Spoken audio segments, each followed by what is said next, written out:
Hello दोस्तों, welcome to education hub. और आज का हमारा सब्जेक्ट है सॉइल मैकेनिक्स। तो चलिए शुरू करते हैं। तो पहला क्वेश्चन है, if this soil sample has water content 20%, specific gravity 2.7 and void ratio 0.75, then degree of saturation of the given sample is. तो इसमें फॉर्मूला लगेगा S E is equal to में डब्ल्यू जी। तो हमारे पास ई, डब्ल्यू और जी तीनों given है। तो आप इससे फॉर्मूला यूज करके आप वैल्यू निकालना। तो इसका आंसर आएगा D, none of these. Now next is, if the water content of a fully saturated soil mass is 100%, then the void ratio of the sample is, same वही formula लगेगा S E equal to W G. और यहाँ पे W 100% यानी 1 है, saturation 1 है, तो it means E is equal to में जी। तो यानी वॉइड रेशियो हमारी स्पेसिफिक ग्रेविटी के इक्वल हो गई। तो आंसर है इसका B. Now next is, density index of soil is denoted by. यहाँ पे आपको सिर्फ फॉर्मूला बताना है। तो इसका आंसर है ए, ई मैक्स माइनस में e by e max minus में e minimum. Now next, number of phases in soil mass. तो सॉइल में कितने फेज हो सकते हैं? देखिए, सॉइल में सॉलिड होता है, वाटर होता है और एयर होता है। तो इट मीन्स इसमें 3 फेज होते हैं। तो इसका आंसर है C. The collapsible soil is associated with. तो इसका आंसर है ए, लोइस। लोइस को हम कोलैप्सिबल सॉइल भी कहते हैं। You are given a sample of soil containing coarse grains to determine its water content. What will you use for this purpose? तो इसके लिए हम क्या यूज करेंगे? तो देखिए, वाटर कंटेंट के लिए ये सारे मेथड हम यूज करते हैं, लेकिन यहाँ पे बात हो रही है कोर्स ग्रेन सॉइल की। तो कोर्स ग्रेन के लिए हम यूज करते हैं पाइक्नोमीटर। तो इसका आंसर हुआ ए। The smallest water content below which soil sample will not reduce its volume any further is। देखिए, जब हम प्रेशर लगाते हैं और सॉइल का वॉल्यूम जब कम होता है ड्यू टू कंसोलिडेशन, तो एक लिमिट होती है, उससे नीचे वॉल्यूम कम नहीं होगा सॉइल का, उसको हम बोलते हैं श्रिंकेज लिमिट। ओके, तो इसका आंसर है D.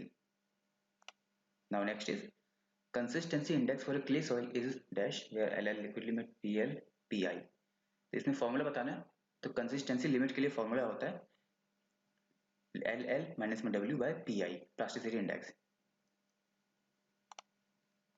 Next is, which of the following is a property of black cotton soil. तो ब्लैक कॉटन सॉइल के लिए सबको पता है कि ये स्वेल करती है बहुत ज्यादा और श्रिंक करती है। तो इसका आंसर है B, it swells excessively when wet and shrinks excessively when dry. Which one of the following statements is true? Clay are more porous than sands, presence of organic matter in a soil decreases the bearing capacity of soil, both A and B. तो बिल्कुल दोनों बिल्कुल सही है। Clay जो होता है वो ज्यादा पोरस होता है और ऑर्गेनिक मैटर से बेयरिंग कैपेसिटी जो है वो डिक्रीज हो जाती है सॉइल की। The soil which is deposit in sea water is called marine soil. Okay, drift is the soil transported by wind, water, glacier, gravitation. इसका आंसर है C, glacier soil. The consistency index of soil is, इसमें फिर से आपसे सिर्फ formula पूछा हुआ है। तो इसका आंसर है लिक्विड लिमिट माइनस में natural water content by plasticity index, C option. The plasticity index may be defined as the numerical difference between. तो ये डिफरेंस होता है लिक्विड लिमिट और प्लास्टिक लिमिट के बीच में। तो इसका आंसर हुआ ए।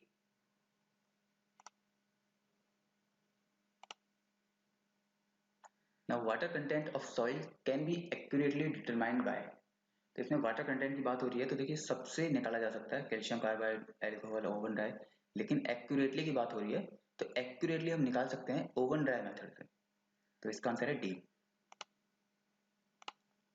Next is, the ratio of volume of water present in a given soil mass to the volume of its void is known as. इसको हम बोलेंगे डिग्री ऑफ सैचुरेशन, कि कितना पानी प्रेजेंट है divide by total volume of void. Uniformity coefficient of well graded soil is. देखिए, well graded soil के लिए CU जो होता है वो 4 या फिर 6 से ज्यादा होना चाहिए। तो इसमें 1 2 3 तो वैसे ही नहीं होगा, तो इसका आंसर है D. A partially saturated soil is classified as. Partially saturated के अंदर सॉइल होगा, वाटर होगा और एयर होगी, तो इसको हम 3 फेज सॉइल बोलेंगे। तो इसका आंसर हुआ C. The relation between void ratio, degree of saturation, water content and specific gravity of soil is given by, सीधा आपसे फॉर्मूला पूछा हुआ है, तो इसका आंसर बी है, SE equal to WG। Toughness index of the soil is a ratio of, तो इसको हम बोलते हैं plasticity index by flow index. ठीक है, इसका सीधा फॉर्मूला ये पूछा हुआ है। The maximum possible word ratio for a uniformly graded sand of perfectly spherical grain is, तो मैक्सिमम पॉसिबल वर्ड रेशियो जो होगा वो होगा 47%, तो इसका आंसर हुआ D. A clay has unconfined compressive strength of 200 kilonewton per square meter in undisturbed state. The clay was then remolded and the confined compressive strength was found to be 60. The sensitivity of the clay is, देखिए sensitivity का formula क्या होता है, unconfined compressive strength of undisturbed divide by disturbed, तो यानी 200 divide by 60, तो इसका answer हो जाएगा B 3.33। In which soil structure are the particles arranged more or less parallel to each other, तो इसका आंसर है D disperse structure.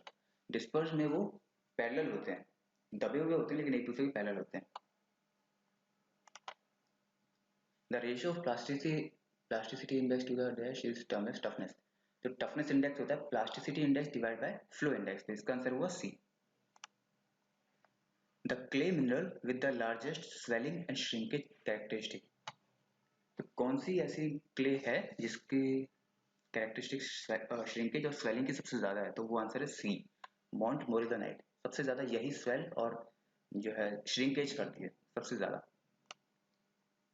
The liquid limit, plastic limit and shrinkage limit satisfy the relation, इसमें relation बताना है आपको, तो सबसे ज्यादा लिक्विड लिमिट होता है, उसके बाद प्लास्टिक लिमिट आता है, उसके बाद श्रिंकेज लिमिट आता है, तो इसका आंसर हुआ सी।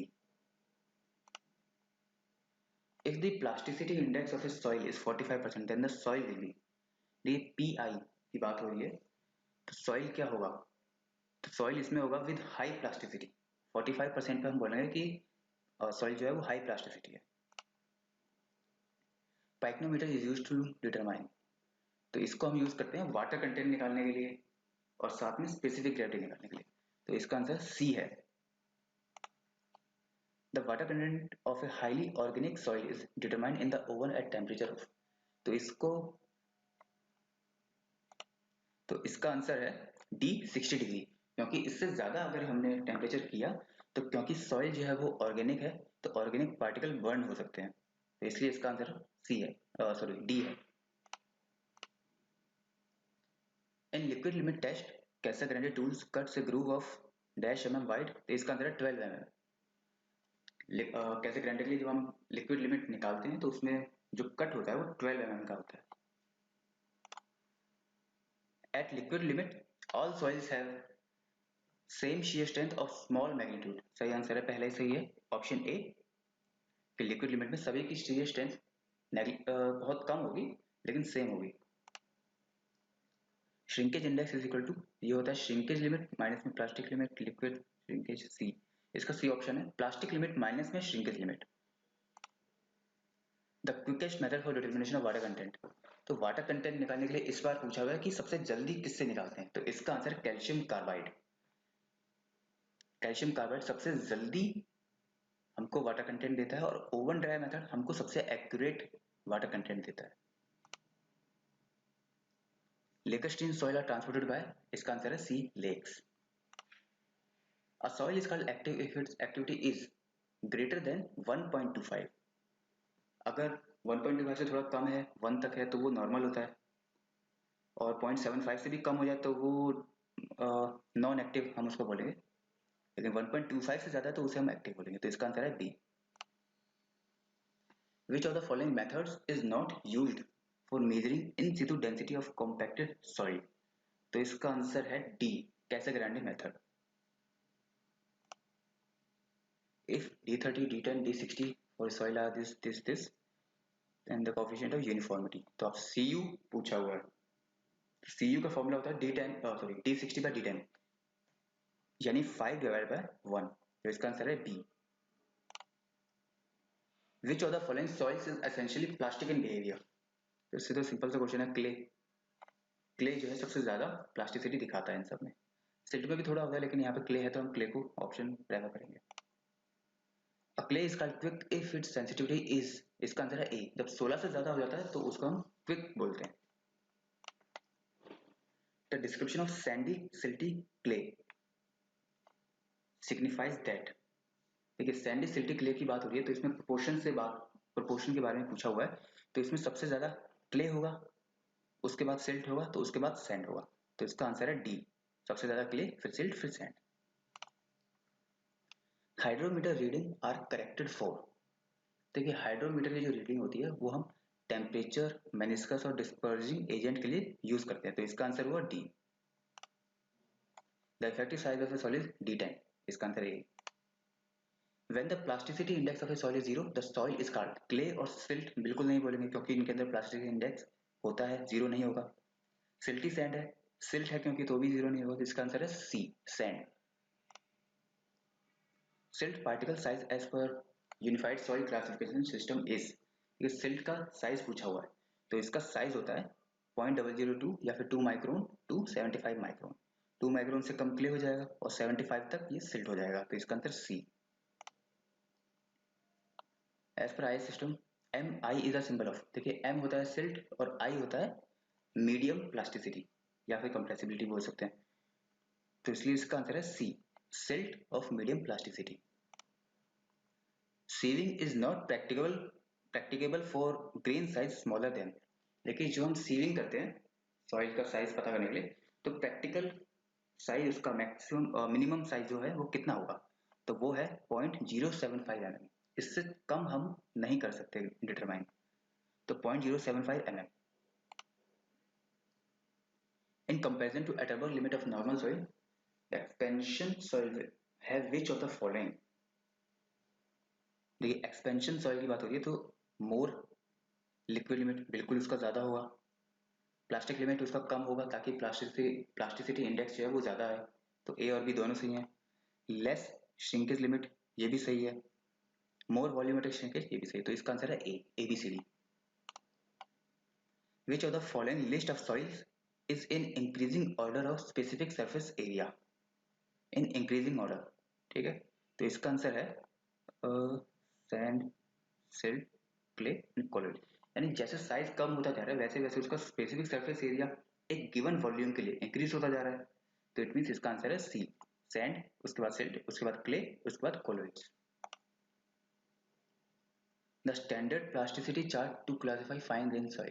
तो यहाँ पे आपको एक्स पूछा हुआ है और पूछा हुआ है कि ये क्या है, कौन सा सॉइल है।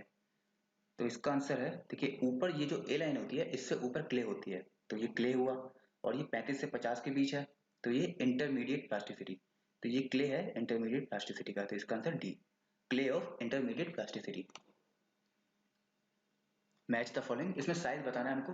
तो देखिए क्ले का साइज होता है 2 माइक्रोन से 75 माइक्रोन, सॉरी 2 माइक्रोन से छोटा, ठीक है। तो इट मींस इसका आंसर है D.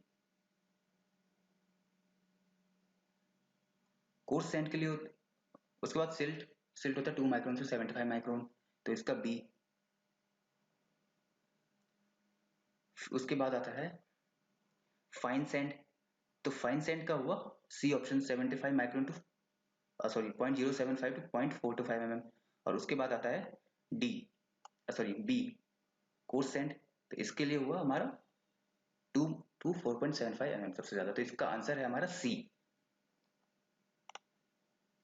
The following data refer to a sample of soil, percent passing 4.75 mm 71%, percent passing 75 micron 4%।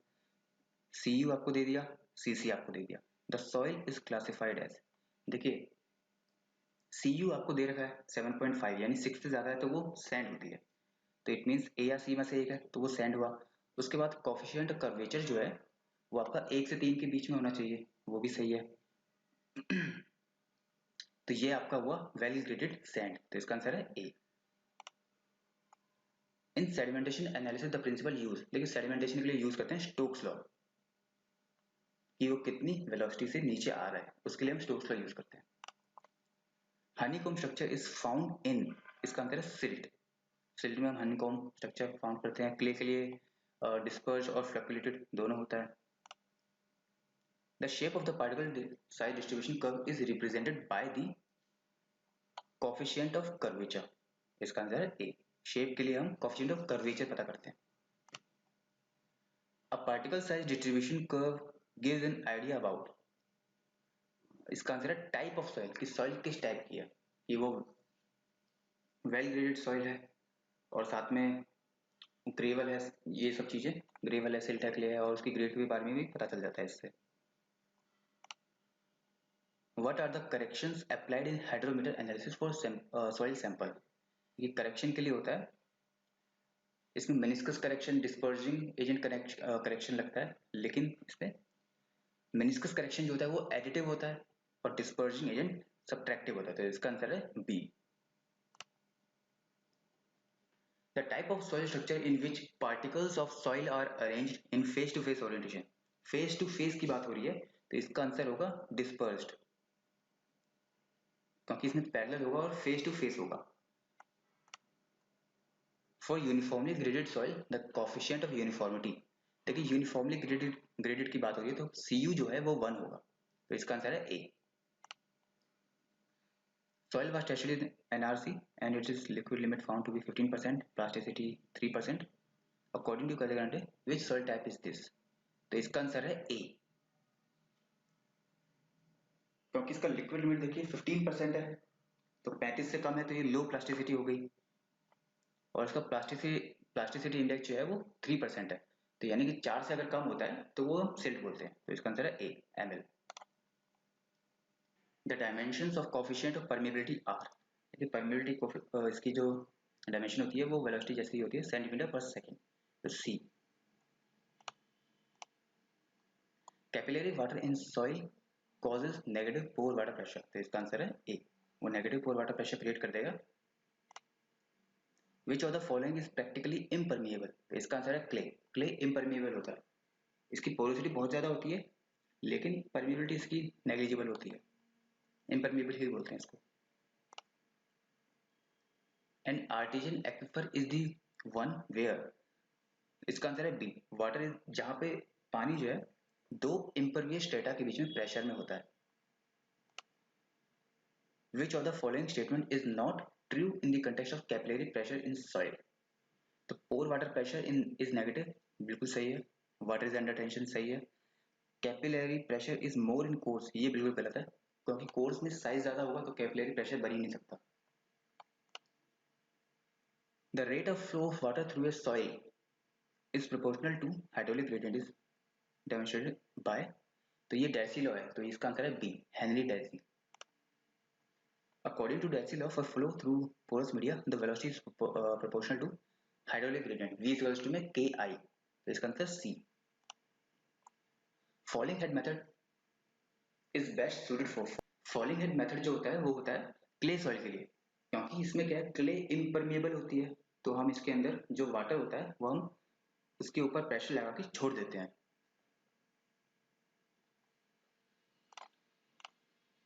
Next is which of the following method is suited for finding permeability of coarse grain soil, देखिए coarse grain soil की बात हो रही है तो उसके लिए constant head method हम यूज करते हैं, क्योंकि इसकी परमेबिलिटी बहुत ज्यादा होती है तो पानी बहुत तेजी से फ्लो होगा इसके अंदर से, तो इसलिए हम कांस्टेंट हेड इसमें प्रोवाइड करते हैं, इसका आंसर है ए।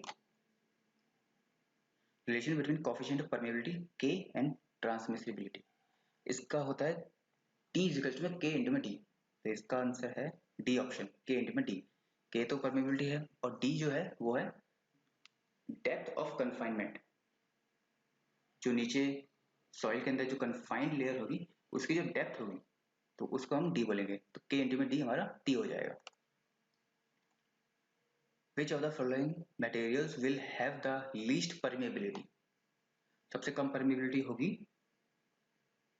क्ले, सी, सी ऑप्शन, वो इम्परमेबल ही होता है। Dupuit theory is used to find, देखिए ड्यूपिट थ्योरी हम यूज करते हैं कोफिशिएंट ऑफ परमेबिलिटी निकालने के लिए, तो इसका आंसर है B. Phreatic line in an earthen dam is parabolic, इसका शेप जो है वो पैराबोलिक होता है। Seepage pressure always act in the देखिए सीपेज प्रेशर हमेशा जिस डायरेक्शन में होता है उसी डायरेक्शन में प्रेशर लगाता है, तो इसका आंसर है in the direction of flow, B answer. Piping in soil occurs when effective pressure या स्ट्रेस बिकम जीरो, तो इसका आंसर ए है। जब इफेक्टिव स्ट्रेस जीरो हो जाएगा तो पानी जो है वो ऊपर की तरफ बहना शुरू कर देगा। Quicksand is a type of soil, cohesionless soil, flow condition through cohesive flow, इसका आंसर है D, flow condition occurring in cohesionless soil. ठीक है। A flow net can be applied for all the listed purpose below except, तो कौन सा गलत है हमें वो बताना है।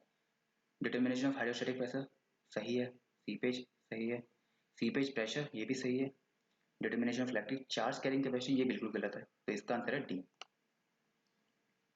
The most suitable material for the central impervious core of a zoned embankment type dam is, देखिए डैम जो भी होता है उसके बीच में हम हमेशा इम्परविएबल कोर हम लगाना चाहते हैं, तो इसका आंसर होगा clay mix with fine sand, तो इसका आंसर है D. If there is a flow from soil of permeability k1 k2 the angles theta and theta 2 which the flow line makes the normal to the interface are related as, तो इसका answer है tan theta 1 by tan theta 2 equal to k1 by k2, ये relation बनाएगा, तो इसका answer A. The ratio of the energies imparted to soil in modified Proctor's compaction test and the standard, देखिए modified divide by standard की energies का ratio निकालना होता है, तो ये होता है 4.5, 4.5, D option. The degree of saturation on soil on zero air void line, देखिए एयर वॉइड लाइन जो जीरो है तो सैचुरेशन तो 100% होगा, तो इसका आंसर है C, C 100%। In a compaction test as the compaction effort is increased, compaction को हम इंक्रीज कर रहे हैं तो ऑप्टिमम मॉइस्चर कंटेंट क्या होगा, वो डिक्रीज होगा, तो इसका आंसर है B. For compaction of soil in laboratory using Indian standard light compaction test, weight of hammer, इसमें वेट ऑफ हैमर पूछा हुआ है लाइट कॉम्पैक्शन टेस्ट के लिए, तो इसका आंसर है 2.6 kg। कोहेजन लेस सॉइल यानी सैंड जैसे आर बेस्ट कॉम्पैक्टेड बाय, तो इसका आंसर है A, vibratory roller. The height of hammer drop in standard and modified Proctor test is, तो इसका आंसर सी, स्टैंडर्ड में 30 सेंटीमीटर होता है और मॉडिफाइड में होता है 45। To compactive energy used for modified Proctor test is, modified में कितनी एनर्जी होती है, तो मॉडिफाइड में होती है 2675, D option. For a given type of compaction higher the compactive effort, जितना ज्यादा हम कॉम्पैक्टिव एफर्ट को इंक्रीज करेंगे उतनी ही ज्यादा हमारी ड्राई डेंसिटी आएगी और उतना ही कम हमारा ऑप्टिमम मॉइस्चर कंटेंट आएगा, तो इसका आंसर है B, higher the dry density lower optimum moisture content. For frictional granular soil the active earth pressure, active earth pressure का फॉर्मूला आपसे सिंपल पूछा हुआ तो वो होता है 1 - sin phi by 1 + sin phi, तो इसका आंसर हुआ B. Rankine theory of earth pressure assume that the back of the wall is, देखिए बैक ऑफ द वॉल जो होता है वो होती है स्मूथ, रैंकाइन के हिसाब से वर्टिकल एंड स्मूथ, तो इसका आंसर है C. Which of the following assumption is wrongly stated in regard of Rankine theory of earth pressure, तो इसमें हमको गलत assumption बतानी है। The soil is semi infinite homogeneous सही है, back of the wall is not smooth ये गलत है, back of the wall is smooth, अभी पिछले क्वेश्चन में ही हमने देखा था, तो इसका आंसर है B. The effect of cohesion on a soil is to, इसका आंसर है सी, जब सॉइल कोहेसिव होगी तो वो क्या करेगी, वो एक्टिव अर्थ प्रेशर को रिड्यूस कर देगी लेकिन इंक्रीज कर देगी पैसिव अर्थ प्रेशर को। कैसे, क्योंकि जो फॉर्मूला होगा वो एग्जैक्ट सेम ही होगा लेकिन एक्टिव अर्थ प्रेशर में -2c√ka जुड़ जाएगा और पैसिव में +2c√ka जुड़ जाएगा, तो वो एक्टिव को डिक्रीज कर रही है और पैसिव को इंक्रीज कर रही है, तो इसका आंसर है C. The soils most susceptible to liquefaction are, इसका आंसर है बी, जो हमारी सैचुरेटेड फाइन और मीडियम सैंड होती है यूनिफॉर्म पार्टिकल साइज की, तो उनमें सबसे ज्यादा लिक्विफैक्शन हो सकता है, तो इसका answer B. Which one of the following statements provides the best argument that direct shear test are not suited for determining shear parameters of a clay soil, देखिए क्ले के लिए क्यों नहीं यूज करते, क्योंकि pore pressure developed can not be measure. तो इसीलिए हम सैंड के लिए यूज करते हैं फिर, क्योंकि डायरेक्ट शेयर टेस्ट में पोर वाटर प्रेशर जो डेवलप होगा हम उसको मेजर नहीं कर सकते। The process by which a mass of saturated soil is caused by external forces to suddenly lose its shear strength, इसको हम लिक्विफेक्शन बोलते हैं, कि अचानक से सॉइल जो अपनी स्ट्रेंथ खो देती है। तो इसका आंसर है D. The condition at which every point in A soil mass on the verge of failure is called, ये कोई भी पॉइंट हो फेल हो सकता है वो, तो उसको हम बोलेंगे प्लास्टिक इक्विलिब्रियम। वो प्लास्टिक जोन में आ चुका है, अब कभी भी वो कोई भी हिस्सा उसका फेल हो सकता है। इसका answer A. Which one of the following planes is most likely to be the failure plane in sandy soil? Sandy soil की बात हो रही है, तो इसका आंसर होगा C, plane carrying maximum angle of obliquity, जिसका ऑब्लिक्विटी एंगल सबसे ज्यादा होगा वही फेल हो सकता है। If the unconfined compressive strength of a saturated clay is 360, then its estimated shear strength would be, देखिए इसका फॉर्मूला होता है Q is equals to 2C, तो Q आपको दे रखा है 360 और आपको shear strength या फिर C पूछा हुआ है, तो Q is equal to 2C, तो Q divide by 2, 360 divide by 2 180, तो आपका ऑप्शन होगा D. In an undrained triaxial test on a saturated clay, the Poisson ratio, तो Poisson ratio का सिंपल फॉर्मूला पूछा हुआ है, तो इसका आंसर है A, sigma 3 by sigma 1 plus sigma 3। In the triaxial compression test, the application of additional axial stress on the soil specimen produces shear stress on, देखिए जो एडिशनल एक्सियल स्ट्रेस जब हम लगाते हैं तो उसकी वजह से shear stress कहाँ प्रोड्यूस होता है, उसमें सभी जगह प्रोड्यूस होता है सिवाय हॉरिजॉन्टल प्लेन के और वर्टिकल प्लेन के, तो इसका answer D. The largest practically possible value of stability number is 0.261, तो इसका answer A.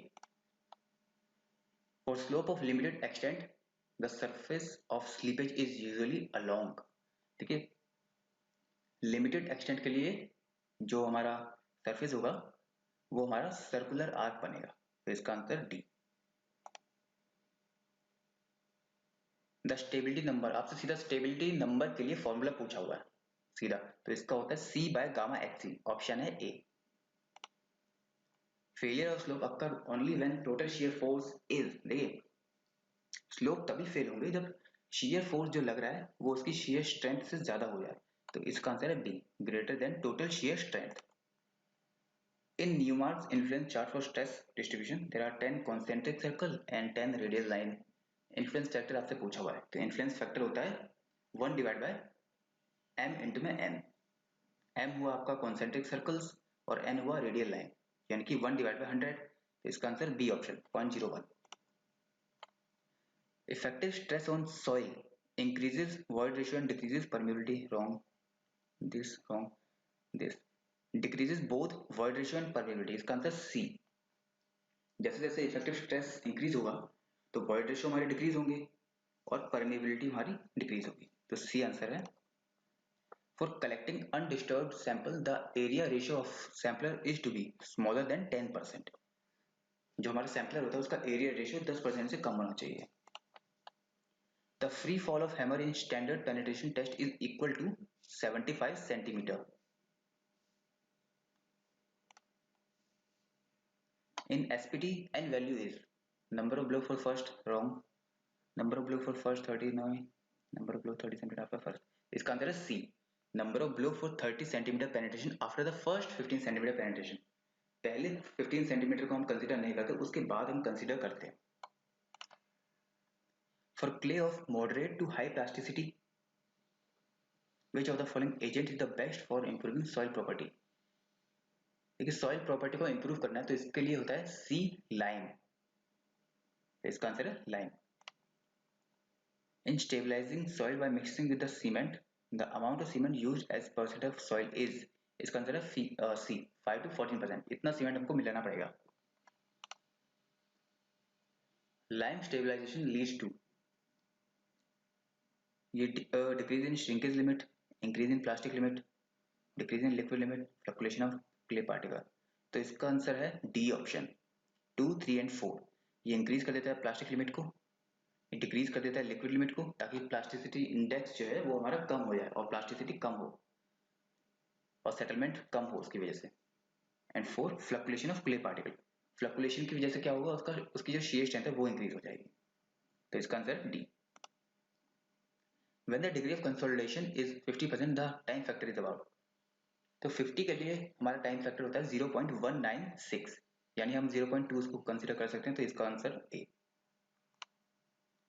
Consolidation time of a soil sample increases with decrease in permeability, तो इसका आंसर हुआ A, increases with decrease in permeability, कि जब permeability decrease हो जाएगी तो पानी जो है वो बाहर लेट निकलेगा, उसे टाइम लगेगा, तो टाइम लगेगा तो यानी कंसोलिडेशन टाइम इंक्रीज हो जाएगा। तो answer A. Consider following: initial, primary consolidation, secondary, final. 3 stages that would be relevant to consolidation. Consolidation में कौन सी 3 stages होती है हमें ये बताना है। तो इसका आंसर है इनिशियल कंसोलिडेशन, इसमें इलास्टिक सेटलमेंट होती है। प्राइमरी कंसोलिडेशन, इसमें मैक्सिमम कंसोलिडेशन खत्म हो जाती है। और सेकेंडरी, इसके अंदर जो सॉइल होता है उसका जो उसके पार्टिकल्स जो होते हैं उनके अंदर रीअरेंजमेंट होता है। तो ए, बी एंड सी, तो इसका आंसर है ए। The slope of the E log P curve gives E और log P हमको compression index देता है, तो इसका आंसर है C। Coefficient of consolidation CV of a soil is affected by compressibility, permeability, तो इसका आंसर दोनों both 1 and 2। इसका फॉर्मूला आप देखिएगा कोफिशिएंट ऑफ कंसोलिडेशन का, उसमें कंप्रेसिबिलिटी और परमेबिलिटी दोनों आपको मिल जाएंगे, तो ये दोनों से अफेक्ट होता है। A clay deposit subjected to pressure in the past which is more than the present, यानी कि पास्ट में कभी प्रेशर था 100 और आज है 50, तो उसको हम क्या बोलेंगे, उसको हम बोलेंगे over consolidated clay. Deviated stress is, deviated stress होगा हमारा सिग्मा 1 माइनस में सिग्मा 3, सिग्मा 3 होगा हमारा लेटरल स्ट्रेस या फिर सेल प्रेशर बोल सकते हैं। और डेविएटेड स्ट्रेस होता है जो एक्चुअली हम लगाते हैं, तो सिग्मा 1 होता है एक्चुअली जो लोड लगाया डेविएटेड स्ट्रेस प्लस में सिग्मा 3, तो सिग्मा 1 हमारा हुआ डेविएटेड स्ट्रेस प्लस में सिग्मा 3, तो उसको डेविएटेड स्ट्रेस निकालने के लिए सिग्मा 1 माइनस में सिग्मा 3 हमें करना पड़ेगा, तो आंसर है B. The ratio of decrease in void ratio of soil due to increase in effective stress is, इसको हम बोलेंगे कोफिशिएंट ऑफ कंप्रेसिबिलिटी, इस रेशियो को हम बोलेंगे coefficient of compressibility. When consolidation of soil saturated soil sample occurs, degree of saturation remains constant, देखिए consolidation के अंदर क्या होता है, सॉइल जो होती है वो हमेशा सैचुरेटेड रहती है हमेशा, ठीक है, इसका आंसर है D. Which of the following is not attributable to the phenomenon of consolidation of soil, consolidation के लिए एट्रीब्यूटेबल नहीं है, तो इसका answer time dependent phenomena, volume reduction due to expression of, गलत, बी ऑप्शन रॉन्ग, क्योंकि इसके अंदर कंसोलिडेशन में क्या होता है, सॉइल हमेशा सैचुरेटेड रहेगी, तो इसमें एयर होने का सवाल होता ही नहीं है, तो इसका आंसर है B. The bearing capacity of soil may be improved by reducing depth of foundation, increasing depth, तो इसका आंसर है B, increasing the depth of foundation, जितनी ज्यादा हम डेप्थ इंक्रीज कर देंगे उतनी ज्यादा उसकी बियरिंग कैपेसिटी जो है वो इंक्रीज हो जाएगी। Floating foundation is a type of raft foundation, floating raft की एक टाइप होती है। If water table is encountered in the standard pit while conducting plate load test, तो हम क्या करेंगे, प्लेट लोड टेस्ट हम कर रहे हैं और वाटर टेबल है, तो हम क्या करते हैं, हम उसे डी वाटर कर देते हैं, ठीक है, तो इसका आंसर है डी, इसमें डी वाटरिंग कर देते हैं continuously through out the duration. Bearing capacity should be calculated from the criteria of, देखिए बियरिंग कैपेसिटी जो होती है फाउंडेशन के लिए वो शियर और सेटलमेंट क्राइटेरिया दोनों के लिए निकाली जाती है, तो इसका आंसर है C. Which of the following has the maximum bearing capacity, देखिए सीधी सी बात है, हार्ड रॉक्स, हार्ड रॉक से ज्यादा किसी की नहीं होगी, चाहे वो सैंडी सॉइल हो, ब्लैक कॉटन कुछ भी हो, हार्ड रॉक की सबसे ज्यादा होगी। Bearing capacity factors are functions of angle of internal friction of soil, ये फाई के एंगल जो फंक्शंस होते हैं ये तीनों। Next is plate load test is useful in estimating, देखिए प्लेट लोड टेस्ट को हम यूज करते हैं बियरिंग कैपेसिटी निकालने के लिए, वर्टिकल सेटलमेंट निकालने के लिए, तो इसका आंसर हुआ D, bearing capacity and vertical settlement of a stratum. A raft foundation is generally preferred when the area required for individual footing is more than, देखिए जब एक का एरिया 50% से ज्यादा हो जाता है तब हम राफ्ट फाउंडेशन प्रोवाइड करते हैं, तो इसका आंसर है D, 50% of total area. For plate load test the width of the test pit should be at least, देखिए इसका आंसर सी है कि जो हमारी टेस्ट पिट है वो प्लेट से 5 गुनी बड़ी होनी चाहिए कम से कम, तो इसका answer C. The bearing capacity of water log soil can be improve by, देखिए सॉइल में पानी भरा हुआ है उसकी बियरिंग कैपेसिटी इंप्रूव करनी है तो सिंपल सी बात है आप पानी को ड्रेन कर दीजिए, तो इसका आंसर है B, draining the soil. In the plate load test for determining the bearing capacity of soil, the size of square bearing plate should be, कि इसका आंसर है बी, 300 mm से 750 mm. Bearing capacity of soil strata supporting a footing of size 3x3 will not be affected by the pressure of groundwater table at a depth of which dash in the, देखिए footing की जो width होती है उतनी ही उससे नीचे depth में अगर वाटर टेबल है तो इफेक्ट होगी, और अगर नहीं है उससे नीचे है तो इफेक्ट नहीं होगी, तो इसका आंसर है 3, क्योंकि इसकी विड्थ 3 है तो इसका आंसर सी, 3 मीटर. इससे नीचे अगर वाटर टेबल होगी तो कोई फर्क नहीं पड़ेगा. General shear failure occurs when the angle of shearing resistance is greater than 36, answer है ए.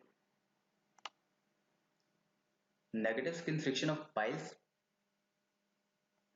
and hence decrease. B option decreases the capacity of the pile, क्योंकि नेगेटिव स्किन फ्रिक्शन लग रहा है जब पाइल के ऊपर तो वो पाइल की कैपेसिटी को डिक्रीज कर देगा, तो आंसर है B. The number of piles required to support a column, एक सिंगल कॉलम के लिए हमको कम से कम कितनी पाइल चाहिए, 3 पाइल चाहिए, C option. Minimum centre to centre spacing of friction pile of diameter as per BIS code is 3D. In engineering news you got formula the value of constant C for drop hammer is, इसका answer है 2.5. Drop hammer के लिए 2.5 और अगर steam hammer होता तो उसके लिए 0.25 हो जाता. Usually for a group of piles caps are provided for which of the following reason, piles में हम जो कैप प्रोवाइड करते हैं वो क्यों करते हैं, ताकि जो लोड जो है वो सभी पाइल में डिस्ट्रीब्यूट हो जाए अच्छे तरीके से, तो इसका आंसर है B, spread load to all the pile. For which depth of foundation under ream pile is use, under ream को हम यूज करते हैं 3 से 6 मीटर के लिए, तो इसका आंसर है ए.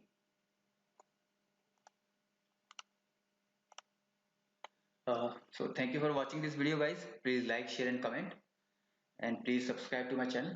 आपकी जो भी डाउट्स हैं वो आप नीचे कमेंट सेक्शन में शेयर कर सकते हैं. Thank you.